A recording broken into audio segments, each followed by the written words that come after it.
History has a way of burying its most twisted secrets in the red clay of the South, but some stories are too heavy to stay buried. In 1847, on a crumbling estate choked by Spanish moss and silence, a widow sat by her window with a map of human flesh in her mind. She didn't want wealth, she wanted a legacy built on bone and height. To save her 5 daughters from a fading lineage, she chose the tallest man she owned, a man treated not as a soul, but as a blueprint. This wasn't just slavery, it was an experiment in human engineering that would lead to a reckoning no one saw coming. Tonight, we step into the shadows of 1847 to witness the birth of a new bloodline, and the price paid in blood to create it. The widow's obsession was not merely a product of grief, but a cold, calculated response to the crumbling pillars of her social standing. In the sweltering heat of 1847, she watched as the neighboring estates flourished while her own soil seemed to sour, and her family's influence began to wither like unwatered vine. She became possessed by the idea that her late husband's lineage had grown physically and spiritually thin, a realization that terrified her more than the prospect of poverty. To her, the 5 daughters she held dear were fragile vessels that required a radical infusion of vitality to survive the harshness of the coming years. This was not a plan born of maternal love, but of a desperate, clinical need to re-engineer the very essence of her family's biological future. The atmosphere of the antebellum South provided a grotesque laboratory for her theories, where the line between human beings and livestock was legally non-existent. She spent her nights poring over ledgers and old journals, convinced that the strength of a dynasty was written in the bone and sinew of those who toiled upon the land.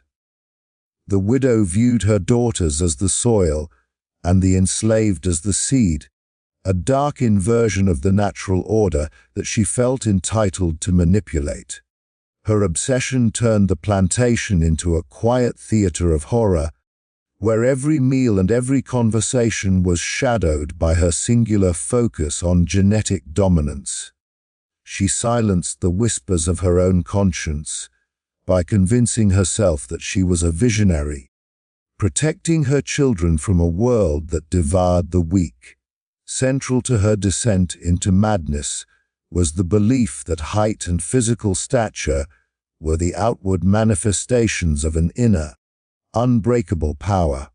She looked at the men in her social circle and saw only decadence and frailty, men who lacked the raw endurance required to hold a kingdom together. This disdain for her own class fueled a radical departure from tradition, leading her to look toward the fields for a source of primordial strength. She began to treat the selection of a sire with the same detached precision a breeder uses for a prize stallion, ignoring the humanity of everyone involved. The girls were groomed not for marriage or society, but to be the physical foundation of a new, sturdier breed of masters. The widow's psychological state was a jagged landscape of narcissism and extreme paranoia, as she feared that without this intervention, her name would vanish from history. She became a ghost in her own hallways, her eyes constantly measuring, calculating, and weighing the potential of those around her against an impossible standard of perfection. Every decision made on the estate, from the crops planted to the visitors allowed, was filtered through the lens of this secret, dark ambition for her grandchildren. She was convinced that the blood in her daughter's veins was stagnant water that required a violent storm to stir it back into a powerful, rushing river. This fixation isolated her from the world, turning the grand manor house into a lonely fortress where her twisted logic reigned supreme. As 1847 drew to a close, the obsession had fully calcified into a rigid, unyielding doctrine that governed every waking hour of the household. The widow no longer saw her daughters as individuals with their own desires or futures, but as biological assets in a long-term investment. She had effectively detached herself from the reality of the suffering she was about to orchestrate, viewing the upcoming ordeal as a necessary sacrifice for the greater good of the family. The air in the house grew heavy with the weight of her unspoken commands, creating a suffocating environment where the girls felt their identities slipping away.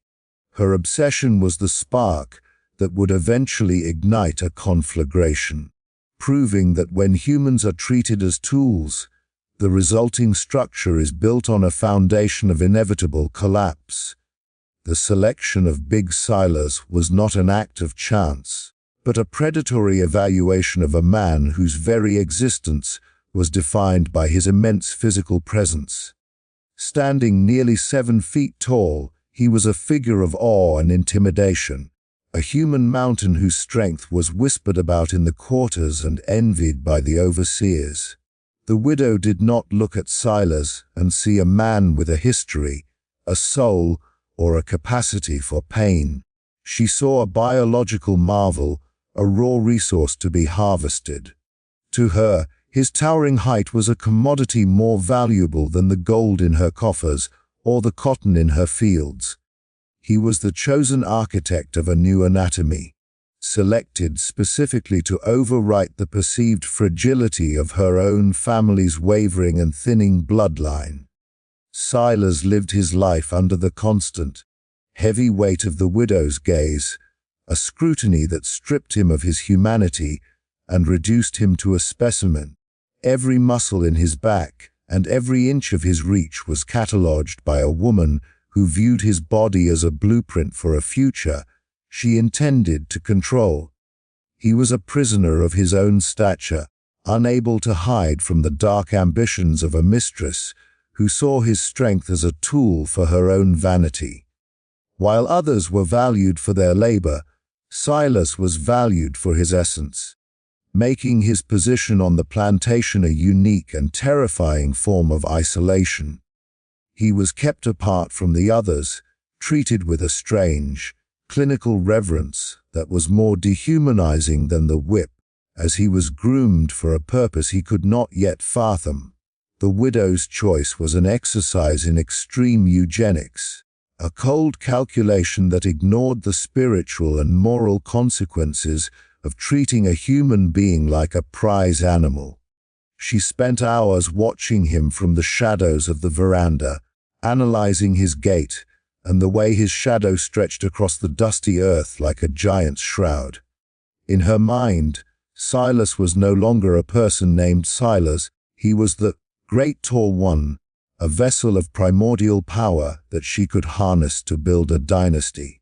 This selection process was a silent violation, a psychological branding that occurred long before any physical act took place, as she mentally mapped his genes onto her daughters. The horror lay in the silence of the choice, a quiet decision made over tea and ledgers that would forever alter the course of multiple lives. Deep within Silas, a quiet fire of resentment burned, hidden behind a mask of stoic obedience that he had perfected over years of surviving the unendurable. He understood with a chilling clarity that his body was being weaponized against his will, turned into a bridge between his own suffering and the widow's twisted legacy. Every time the widow looked at him, he felt the invisible chains of her obsession tightening around his throat, a constant reminder that his physical greatness was his ultimate curse. He was a man of immense power who was forced to remain powerless, a giant made to serve the whims of a woman whose heart was as small and cold as a river stone. This tension between his outer strength and his inner captivity created a psychological pressure cooker, a silent storm brewing within the chest of a man who knew he was being used as a pawn. The day the widow finally voiced her intentions, the selection of Silas transitioned from a private obsession to a public horror that stained the very air of the estate. The command was given with the same detached tone one might use to order the tilling of a field or the repair of a fence, cementing Silas's role as a biological asset. In that moment, the true depth of the widow's depravity was revealed, as she discarded every social and moral boundary to pursue her vision of a superior race. Silas stood before her, a titan in chains, realizing that his height had made him the center of a nightmare from which there was no awakening. The selection was complete, the specimen was secured, and the dark experiment that would eventually lead to the plantation's violent reckoning had officially begun its first, tragic movement. The violation of the 5 daughters represented the ultimate sacrifice on the altar of their mother's madness, turning the manor house into a gilded prison of terror. These young women, raised in the delicate traditions of the Southern aristocracy, suddenly found their bodies treated as mere soil for a project they could neither understand nor escape. The widow's command stripped them of their agency, their dignity, and their humanity, forcing them into a proximity with the enslaved sealers that shattered every social taboo of the era. They were no longer children to be protected, but biological conduits meant to facilitate a terrifying evolution of the family's physical and social standing. The air in the parlor grew cold as the realization of their mother's plan settled over them like a thick, suffocating funeral shroud. Each daughter lived in a state of perpetual, trembling anticipation, listening for the heavy footfalls that signaled the start of another night of forced interaction. The widow oversaw these encounters with a clinical detachment that was perhaps more frightening than the physical acts themselves, acting as both architect and guard. In the flickering candlelight of the upper chambers, the daughters felt the weight of a legacy they never asked for, their identities dissolving into the widow's grand design. They became ghosts within their own skin, moving through the daylight hours with hollow eyes and a silence that spoke of a deep, internal fracturing. Their mother's obsession had turned the sacred bond of family into a transaction of flesh and blood, leaving no room for their individual spirits to breathe. The psychological toll on the sisters created a fractured sisterhood, where shared trauma led to a desperate, quiet isolation rather than a unified front of resistance. They looked at one another and saw only the reflection of their shared degradation, a constant reminder of the new bloodline that was beginning to take root within them. The widow took great care to ensure they remained healthy and nourished. But her care was the kind one gives to a valuable crop, rather than a beloved child. Every gesture of maternal concern was tainted by the knowledge that she was merely maintaining the vessels of her own vanity and twisted ambition. This environment of domestic horror ensured that the very walls of the plantation house became witnesses to a betrayal that would never be fully forgotten or forgiven. As the physical changes began to manifest, the sisters were hidden away from the prying eyes of society to protect the secrecy of the widow's dark experiment. Their swelling bellies were not celebrated as the dawn of a new generation, but were guarded as the classified blueprints of a biological coup against nature. They were confined to the upper floors, watching the world move on from behind heavy velvet curtains that blocked the sun but couldn't block the shame. The widow moved among them like a shadow, measuring their progress with a cold, calculating eye that searched only for signs of the height and strength she craved. In this seclusion, the daughters began to form a silent, wordless bond with Silas, a shared recognition of their common status as victims of a singular, driving madness. The final stage of this violation was the birth of the children, which marked the permanent sealing of the sisters' fates within the widow's nightmarish vision. When the infants arrived, displaying the unnatural size and power of their father, the widow's joy was a sharp contrast to the hollow despair of the mothers. The daughters realized then that they had been replaced in their mother's heart by the approved versions of themselves they had been forced to carry. Their purpose was fulfilled in the widow's eyes, leaving them as discarded remnants of a past she was eager to bury in favor of her new creation. This moment solidified the horror of 1847, as the bloodline was indeed altered. But the cost was the total destruction of the family's moral and emotional foundation. Beneath the oppressive canopy of the widow's grand design, a secret world began to flourish in the dim light of the slave quarters and the hidden corners of the estate. While the widow marveled at the physical prowess of the children, she failed to notice the silent language passing between Silas and his growing offspring. Silas, though a captive, became a quiet teacher, instilling in these young giants a sense of identity that transcended their status as biological experiments. He spoke in hushed tones about a heritage that predated the plantation, weaving stories of ancestors who were kings and warriors in a land across the sea. This hidden education was the first act of defiance, ensuring that while their bodies belonged to the widow's ledger, their spirits remained anchored to a lineage of their own making. The children grew not as the submissive tools the widow imagined, but as a silent army possessed of a dangerous and profound self-awareness. The resistance was not one of open fire or shouted rebellion, but a masterful display of psychological warfare hidden behind masks of perfect, stony-faced obedience. Silas taught his children the art of the long game, showing them how to exert just enough strength to be indispensable while withholding the true depths of their capabilities.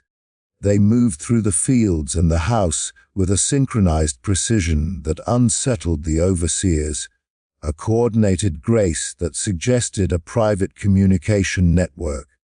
To the widow, their silence was a sign of successful breeding and docility, but to those who looked closer, it was the heavy, breathless calm that precedes a massive storm.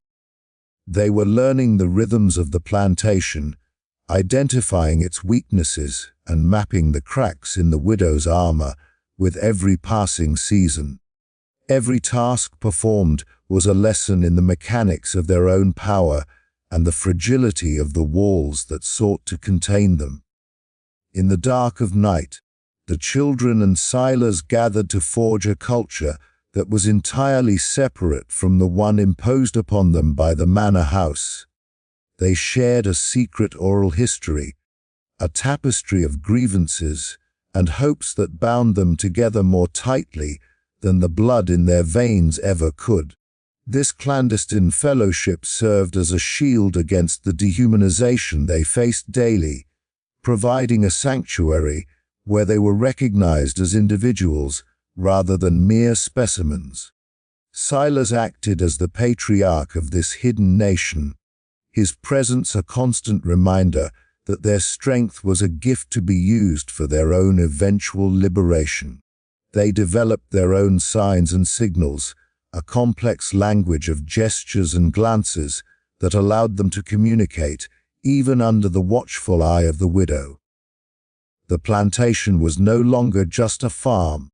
It had become a training ground for a new kind of human being who refused to be mastered.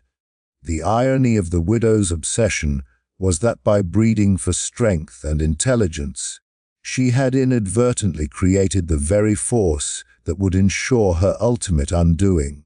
She had focused so intently on the physical traits of her new bloodline that she completely ignored the cognitive and emotional development of the children she had sired.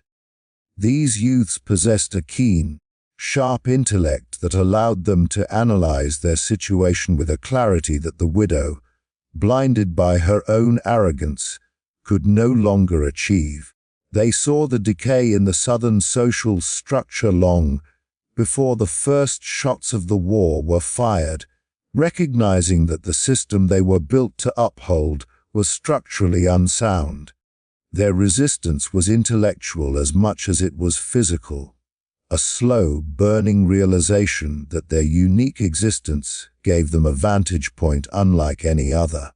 They were the architects of a future the widow could not see, one where her carefully curated legacy would be used as the hammer to break her world apart. As the years progressed, the silent resistance matured into a palpable tension that seemed to vibrate through the very floorboards of the mansion. The children, now young adults of staggering height and poise, began to reclaim the spaces the widow thought she controlled, their presence filling rooms with an undeniable, heavy energy. They stood at the edges of her vision like living monuments to her sin, their silent gaze a constant judgment that she found increasingly difficult to endure. Silas watched from the shadows, a grim satisfaction settling in his heart as he saw his children move with a confidence that no slave should possess. The widow's experiment had reached its zenith, but the control she craved was slipping through her fingers like dry sand, replaced by a looming sense of dread. The stage was set for the final act, where the silence would finally be broken by the roar of a bloodline that had decided it would no longer be owned. The collapse of the plantation was not a sudden explosion, but a slow and terrifying erosion that mirrored the decay of the widow's own sanity. As the winds of the Civil War began to howl across the South, the artificial world she had constructed started to splinter under the weight of its own internal contradictions. The new bloodline she had so meticulously engineered stood as silent giants amidst the chaos, their loyalty a hollow mask that hid a burgeoning and lethal desire for autonomy. The widow's grand manor, once a symbol of her absolute control, became a drafty tomb filled with the echoes of her past sins and the heavy breathing of those she had wronged. She looked into the eyes of Silas's children and saw not the gratitude of servants, but the cold, calculating judgment of an army that had outgrown its creator. The foundation of her dynasty, built on the stolen agency of her daughters and the forced labor of a titan, was finally ready to crumble into the ash. When the smoke of distant battles began to stain the horizon, the power dynamic on the estate shifted with a finality that left the widow paralyzed with fear. The overseers, sensing a change in the atmosphere that they could not name, fled into the night, leaving the mistress alone with the giants she had brought into the world. In those final days, the daughters emerged from their seclusion, their faces hardened by years of betrayal, to stand alongside the children they had been forced to bear. There was no need for a violent uprising. The mere presence of these powerful, unified figures was enough to strip the widow of her remaining illusions of authority. They moved through the halls with the grace of conquerors, reclaiming the space that had been used to dehumanize them, while the widow retreated into the shadows of her parlor. The silence that had once protected her secrets now became a weapon, a suffocating pressure that signaled the end of her reign and the birth of a new, terrible freedom. The ultimate irony of the experiment was realized when the Union forces finally arrived at the gates, only to find a plantation that had already liberated itself from within. Silas, standing tall at the head of his children, did not ask for permission to leave. He simply walked away from the land that had tried to swallow his soul. The widow watched from her window as her perfect legacy, marched toward the horizon, taking with them the strength, the height, and the future she had so desperately tried to steal. They did not burn the house down, for they knew that leaving her alive in a house of ghosts was a far more poetic and enduring form of justice. The bloodline she created was indeed powerful, but it was a power that belonged to them alone, a fire that she had ignited but could never hope to contain or direct. She was left with nothing but the red clay of Virginia and the bitter realization that she had engineered her own absolute and permanent irrelevance. As the years of Reconstruction began to reshape the landscape, the legend of the Tall family spread across the country like a whispered prayer of resilience and retribution. These men and women, born of a dark experiment, carried their unique heritage into the world not as a mark of shame, but as a testament to their survival.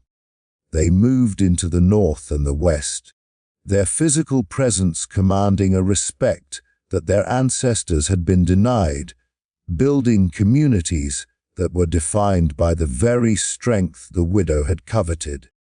Silas lived to see his grandchildren thrive in a world that was still broken, yet filled with the possibility of a life lived on their own terms. The widow's daughters, too, found a strange kind of peace in the distance, separating themselves from the mother who had viewed them as mere livestock. The bloodline remained, but it was no longer a tool of the plantation. It was a living, breathing defiance of the system that had tried to turn humans into blueprints. The story of 1847 serves as a haunting reminder that the human spirit cannot be bred or broken by the whims of those who seek to play God. The ruins of the plantation were eventually reclaimed by the forest, the vines of Spanish moss choking the life out of the stone walls, just as the widow had choked the life out of her family. All that remains of her ambition is a footnote in history and a series of tall shadows cast by a family that refused to be defined by the circumstances of their birth. The giants Silas sired became the leaders, the builders, and the protectors of a new era, proving that true strength is found in the will to survive, not in the length of a bone. The widow chose the tallest slave to save her line, and in doing so, she ensured that her old world would be stepped over and left behind by those she thought she could own. Their legacy is not one of breeding, but of a profound and unshakable humanity that rose from the depths of a dark and twisted past.